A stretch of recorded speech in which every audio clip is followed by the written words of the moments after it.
Hello and welcome in to the Ledgie Sports YouTube channel live. We are here with the wide broadcast, usually on the 313 Connect episodes, or even some of the media episodes. We just have smaller camera, more view here. You can see my fantasy basketball trophy here, some Pistons memorabilia on this side. But welcome in. What a time to be a Pistons fan. So if you're in the comments, let me know, how old were you the last time the Pistons won a playoff game before last night? Me, I was 8 years old. In 2008. So I put two pictures together, one from 2008, one from this year. There is a drastic difference there, obviously. That's a lot of time, 17 years. Basically, my whole life went by in between those. But going on in the NBA tonight, Indiana currently up 2 on Milwaukee. They were just up big. So Milwaukee needs this win so they can avoid going down 2-0 to Indiana. And we're going to be talking about some of these players today in the athletic player poll. There's a lot of Piston representation. And after the season they had, I think it's very obvious that there were going to be some names on there. There's a few negatives, maybe one negative, but that's not bad. In years past, there was a lot of the overhyped. There was a lot of the overrated. There was the worst fan base, worst arena, all of that stuff. We're going to be going through a few of those today, picking those apart. Like I said, if you are in the chat, make sure you leave comments, any questions, anything like that. I'm going to be sure to answer those. And if you watch this video after the fact, feel free to leave a comment, and next video we'll get to it. But getting right into it, let me pull this thing up. First one I want to talk about is 5 years from now, who will be the face of the league? And this is a big question. Nobody has came out and said they want to be the face of the league because they've seen the criticism that comes with it. They've seen how much pressure you have on you when you have that moniker. Victor Wembanyama, 54.3%. I think that's a given. I mean, he's the 7'4", 7'5" phenom that's breaking basketball with the way he plays. He's a worldwide icon. I don't see why people wouldn't think he'd be the number one. I do think the NBA is going towards that multi-face of the league. I mean, LeBron, I feel like, has been the face really since he's been in the league. But there have been those other guys, Stephen Curry, Kevin Durant, Nikola Jokic as of recent. The league is shifting, and it's kind of morphing around some of these guys, even though there's one prominent figure like LeBron. If we're talking about Victor Wembanyama, I think the cast that it's showing here is very similar to what's going to happen in the NBA. Anthony Edwards, 13%. I can say, honestly, I don't think the NBA even wants Anthony Edwards to be the face of the league, especially because of his off the field or off the court issues. I was thinking of Tyreek Hill saying off the field issues, but off the court issues. Shai Gilgeous-Alexander, I think, is a good candidate. They could win the championship this year. He's probably going to be the MVP, was the MVP favorite. Top 3, maybe he was number 2 in MVP last season as well. He's going to be a namestay for many years to come in this league. Jason Tatum, obviously on one of the most iconic, what is that notification? He's going to be one of the most iconic players on one of the most iconic teams in their history. They already have one championship. They could get plenty more. Luka Doncic, only 2.9% is surprising. If you took this poll last year, the year before, even the year before that, I bet you he was damn close to number 1 because you're talking about a worldwide talent as well, similar to Wembanyama. And now he plays for the Lakers. I'm really surprised it's only at 2.2 or 2.9. And then you get 3 2.2s that are very different. A lot of varying circumstances with these 3 guys. Paolo Banchero, he had a really good year last year, all-star season. This year, plagued by injuries. Magic were in the play-in, ended up getting, the 8th seed. Now they're going against Cleveland. Good for them. The biggest thing for Paolo is, can he really develop his shot? I think he has the good chance to, but that's been their kind of downfall this year, is when he's not hitting shots, when Franz isn't hitting from the 3, that's when they're struggling. I mean, yes, they got KCP, but this isn't about that. This is talking about their star power, and Paolo really does have that. Cade Cunningham, 2.2. When was this poll taken? Let's see when they did this. Was this in April? From early March to mid-April. So this is before even the playoffs. I'm curious if after these first 2 games in the playoffs, if people redid this, where he would be. Because I doubt he would only be, oh my gosh, now I'm lost here. Here we are. I doubt he'd only be at 2.2. Okay, let's look around here. John Morant, another situation very similar to Anthony Edwards, where some of the off-court issues do affect that. And I'm going to be honest here. I do think some of that does get overblown because he is a really good basketball player. And I feel like the things that he does and his celebrations, just about every other player in the NBA does similar celebrations, and there's no word about it. There's pictures dropped. There's NBA pages going, whoa, look at this guy. Like the Mikal Bridges celebration is one of the most iconic currently in the NBA. So that's kind of a weird topic when it comes to Ja. Some of these other guys mentioned Scotty Barnes. Buzelis is an interesting one, 0.7 apiece. Kevin Durant, 5 years from now. I did not notice that one before recording this. But moving on, the league's most overrated player. I don't think there's a Piston on this list or even on the 1.1 apiece. Number 1, Tyrese Halliburton. Let's go back real quick and see what's going on here. Indiana is putting the nail in the coffin. They were just up 115 to 113. Indiana with a big leap there to go up 8. And Tyrese Halliburton proving some of those doubters wrong. 21 points, 12 assists. Only a +2. When I looked last, when it was 115, 113, he was a -1. So good for Tyrese Halliburton. But, I mean, he has by far the highest percentage of votes here. 14.4% of votes going towards Tyrese Halliburton being the most overrated player in the league. Most underrated by far. Not by far. I guess only by 1.4%. Cade Cunningham. Like I mentioned, if this was taken 2 games into this first-round playoff series, we would be witnessing a completely different outcome here. He's shown that he's an all-around player. He's shown that he can score. Last game, 3 assists. That led the Pistons. Schroeder also had 3. I mean, he's showing he can do it all for this squad. And I think next year, Cade's not even going to sniff this list because everyone's going to know who he is. Everyone's going to know the talent he has. And really, shame on Troy Weaver in the last Pistons front office for not surrounding this Pistons team with a squad that can actually help Cade.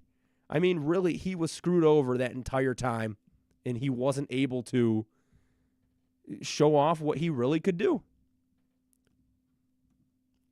And I don't think there's any other Pistons on this list here. Oh, Tobias Harris on here. 0.7 right down here. I'm keep going through here. I wonder if Isaiah Stewart's on here. Maybe like a Jalen Duren. I see Toby. I think that might be it for the Pistons. So the love for the Pistons is over right there. League's best organization. Yeah, there's no doubt Pistons will not be on here. If we're talking about league's worst organization, Pistons did get 0.9%. And a lot of that, I bet you, came from, I don't know, from the Pacers maybe. You're talking about Halliburton got passed on. Mathurin got passed on. They hate Detroit, and it's always been that way. I'm curious if players with the Wizards, with Troy Weaver, if they learned to love that guy, hated the Pistons for some reason. If former Pistons, I wouldn't doubt Blake Griffin or even Andre Drummond, who's been showing love for the Pistons, to vote on something like that. Because, I mean, the fan base is a little bit rough to those guys. But if we're talking organization, Bojan Bogdanovic, Alec Burks, some of those guys who went through this, Killian Hayes, might have voted here for Detroit being the worst. And best coach, aside from your current coach, so they were not allowed to vote for their current coach. J.B. Bickerstaff, 2.7% of the votes. That's top 10. 1, 2, 3, 4, 5, 6, 7, 8, 9. He's 9th in the NBA. And that is a great feat for a coach who was fired from Cleveland not long ago. I mean, before or at the end of last season. He was known for his playoff dropping performances in Cleveland. He was known for not having the guys ready. And a lot of that comes from what we heard on the end of it. I mean, what we're seeing is not what we're seeing in Detroit is not what was advertised before the season, what was advertised from what came out from the Cleveland media. Because J.B. Bickerstaff has proven all of that wrong. He has shown he is adapting from game 1 to game 2, helping players switch their game style, their play style throughout. I mean, you're talking about a coach, and that's something I say a lot.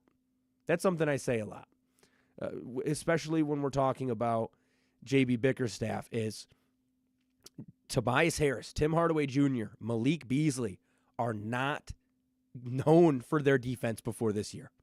And maybe even this year you can say they're not known for it. But they came in and helped lead this team to being one of the best defensive teams in the league. And with playing defense, they know they're going to get their offense, especially in transition. The number 2 transition team in the NBA this year. A lot of fast break threes from Beasley, Tobias Harris, Tim Hardaway Jr. So J.B. Bickerstaff has unlocked something with these players that I wouldn't be surprised if we can get other role players to kind of fill in these roles that we need. Higher end role players as well, because they're going to want to play for a coach like J.B. Bickerstaff. Worst coach in the league. Nothing here. Chauncey Billups on there, I'm really surprised by.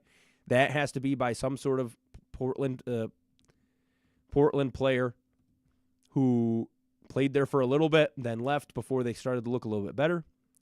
And my favorite one right here. Which player in the league would you least like to fight? There's 2 on here that are very surprising. Isaiah Stewart, number 2. That's not surprising at all, actually. 13.5. And James Johnson is one of the funniest one. He's always by far number 1, and I feel like it's almost an NBA inside joke at this point because he knows mixed martial arts from what I read on here earlier, I believe. But he has gotten into a lot of scuffles in his time in the NBA. But I feel like there's some young players that just know that and vote for him anyways because they know the history. Isaiah Stewart, number 2. Do I even have to explain why? He is one of the most fierce competitors out there, and he's not getting into fights just to get in fights. He gets into these little scuffles when someone provokes him and when somebody actually deserves to get a few bruises there. Jalen Duren, though, 5 at number 5, 1.4%, is a little bit surprising because I don't think I thought of him as a super aggressive player, as a super in his play style intimidating. But I think when you're talking about the height, the build, I mean, that together mixed with the dog pound and Isaiah Stewart probably strikes fear in a lot of people's eyes.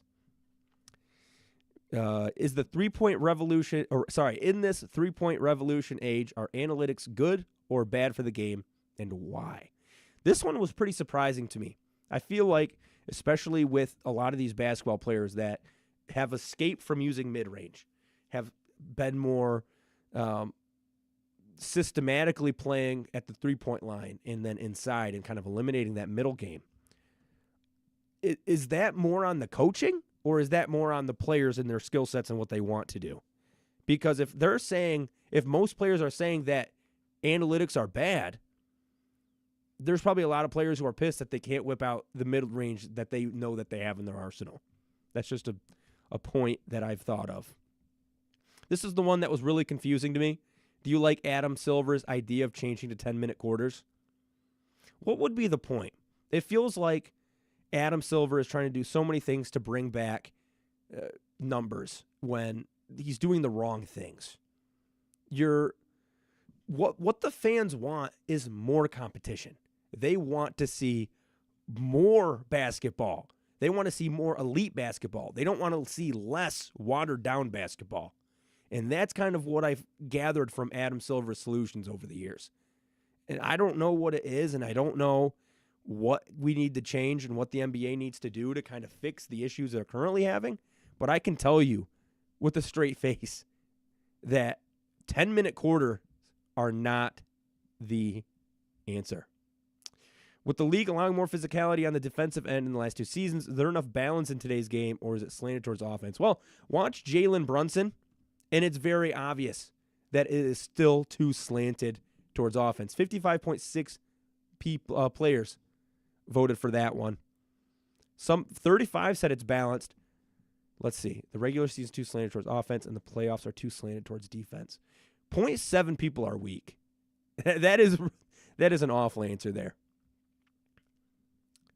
Let's see. Are the NBA gambling partnerships good or bad for the league, and why? 46 say it's bad, and I also agree, because if I was a player and I got constant DMs talking about my family, harassment, I would also say it's bad, because it's promoting more people to get into that field. And I'm going to say it's not just the NBA's fault they're getting the DMs. It's also the fact that that's just kind of what the world is built upon right now. And that's a topic for another day. That is a topic for another day. But in terms of this, I hate watching streams and I hate watching games. And it feels like every 2 minutes there's some sort of live odds update, because I don't care.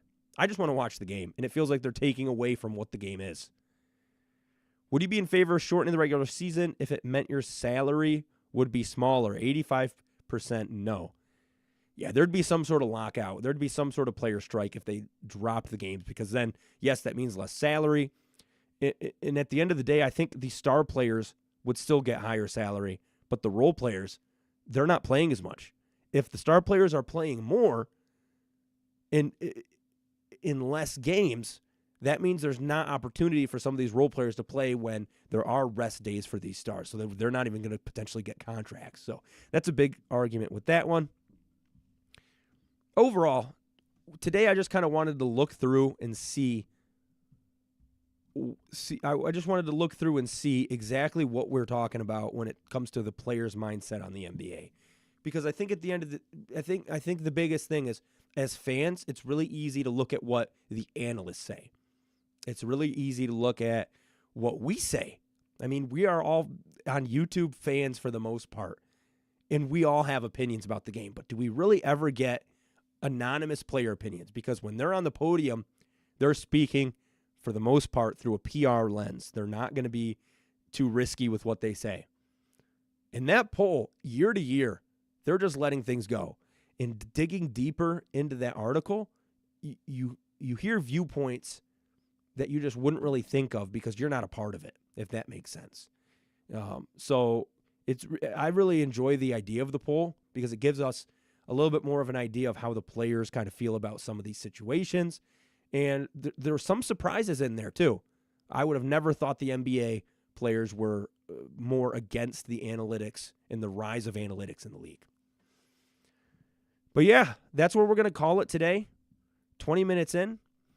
I'm hoping to do live streams more often than posting videos. I think it's a little bit easier, and I hope closer to the end or farther into this process, we get more engagement, more comments, more questions. We can get the stream going for an hour, stuff like that. But I really appreciate you all joining.